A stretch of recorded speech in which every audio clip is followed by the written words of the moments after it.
Di dalam setiap modul dituntut untuk melakukan aksi nyata, mengingatkan apa-apa yang sudah kami pelajari, yang sudah kami peroleh, sehingga harapannya semua teman-teman itu mendapatkan pemahaman dan juga ilmu yang sama yang kami peroleh. Ya, jadi waktu di dinas itu Pak, kami diundang mendadak. Kami berpikirnya karena pada saat lokasi yang nol itu Bapak Kepala Dinas kan belum sempat bertemu dengan calon guru penggerak, jadi beliau mengundang itu pikir kami ya mungkin hanya sekedar untuk perkenalan. Nah, ternyata Bapak Ibu semua di sana begitu kami datang, memang ada sesi perkenalan, beliau memanggil kami satu persatu dan dari hasil itu beliau sangat terkejut. Terkejutnya apa? Dari 52 orang guru calon penggerak yang sudah terpilih di wilayah Muba ini, ternyata yang terpilih itu berada di luar ring. Maksudnya yang berada di Sekayu sebagai barometer pendidikan di Musi Banyuasin itu malah banyak yang tidak terjadi. Nah, ini sebetulnya menjadi motivasi kita teman-teman semua, kita yang berada jauh di kabupaten, kita menunjukkan kepada mereka yang ada di atas bahwa kita itu bisa. Ya, jadi kedepannya saya berharap mengajak kepada teman-teman semua, mari kita sama-sama kita gerakkan hati kita untuk memajukan pendidikan, terutama di wilayah terdekat kita saja dulu. Ya, kalau mungkin saya berusaha semaksimal mungkin untuk di wilayah sekolah saya sendiri dulu. Nanti ke depan kita akan sama-sama, karena Bapak pengawas, Bapak ini Pak, kita itu sebenarnya harus sering-sering melakukan kolaborasi seperti ini. Kenapa? Karena kita itu berpikir pendidikan itu sebenarnya sudah baik menurut kita. Di sekolah kita sudah melaksanakan mengajar mungkin sesuai yang diharapkan. Ternyata saya sendiri Bapak Ibu mungkin ya Pak, mungkin teman-teman anggap saya bisa. Saya itu kalau ketemu dengan teman-teman dari luar daerah itu saya merasa paling nggak bisa apa-apa. Benar. Jadi kita harus sering bertemu, berkolaborasi sehingga kita bisa menyamakan pandangan. Mau dibawa kemana pendidikan ini 50 bahkan 100 tahun ke depan. Ya, betul Pak. Jadi begini, mungkin untuk kurikulum 2013 itu kenapa kok diganti, kenapa kita berubah? Kita kadang takut dengan perubahan.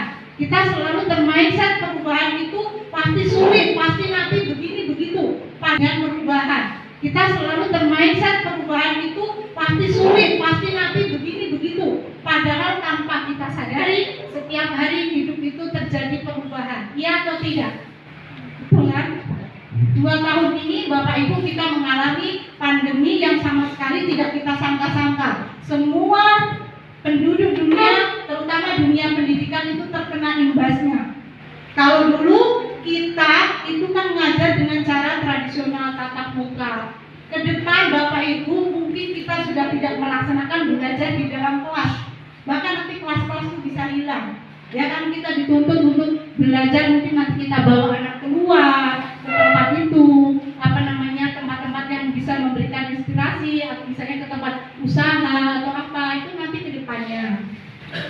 Nah, jadi Bapak Ibu kembali ke Bapak Kepala Dinas itu, kemarin ditayangkan data.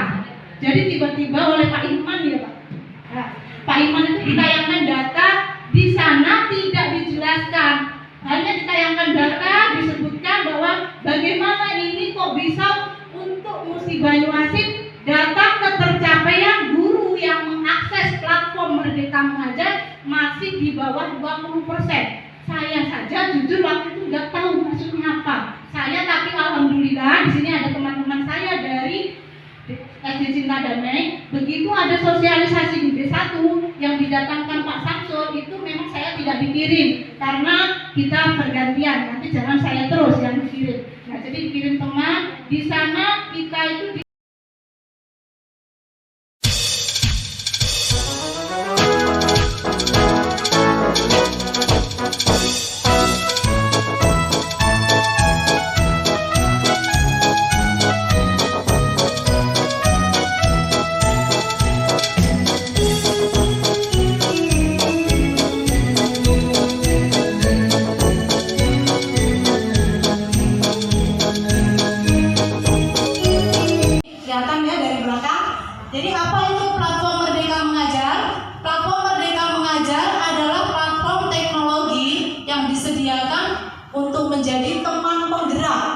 bagi guru dan kepala sekolah dalam mengajar, belajar, dan berkarya.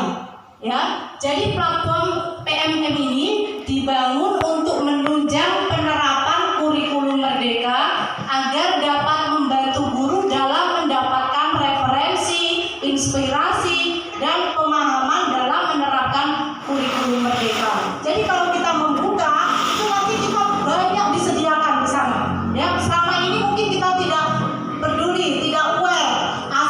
di-download tidak paham itu gunanya untuk apa, ya. Oke, bagaimana cara mengunduh? Saya percaya Bapak Ibu yang hari ini diundang itu pasti di perangkat laptop atau Androidnya sudah terunduh aplikasi ini. Sudah semua Bapak Ibu ya? Ya, jadi kalau sudah terunduh menggunakan akun belajar itu nanti akan memudahkan kita segera bersama-sama belajar mengisi, ya. Selain menggunakan Android juga bisa menggunakan laptop melalui pencarian browser, ya. Nanti kita praktekkan. Nah, ini yang penting sekali Bapak Ibu. Tadi fungsi utama platform Merdeka Mengajar itu katanya yang pertama untuk mengajar, ya. Jadi PMM ini dapat digunakan sebagai bahan untuk mengajar.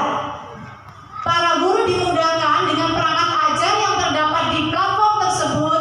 Ada asesmen murid, analisis diagnosis literasi dan numerasi dengan cepat sesuai tahap capaian perkembangan peserta didik. Kemudian perangkat ajar yang bisa didapatkan yaitu RPP, bahan ajar, ya. Kemudian ada modul proyek, buku murid dan asesmen. Jadi ini bisa Bapak Ibu guru perhatikan, ada banyak sekali fungsi-fungsinya. Kalau kita memanfaatkan itu tanpa pelatihan pun, insya Allah ya kita paham, ya. Karena kita sekarang sudah tidak menunggu, tapi kita yang mencari. Kalau dulu kita menunggu bola, sekarang kita harus berlari mengikuti perubahan.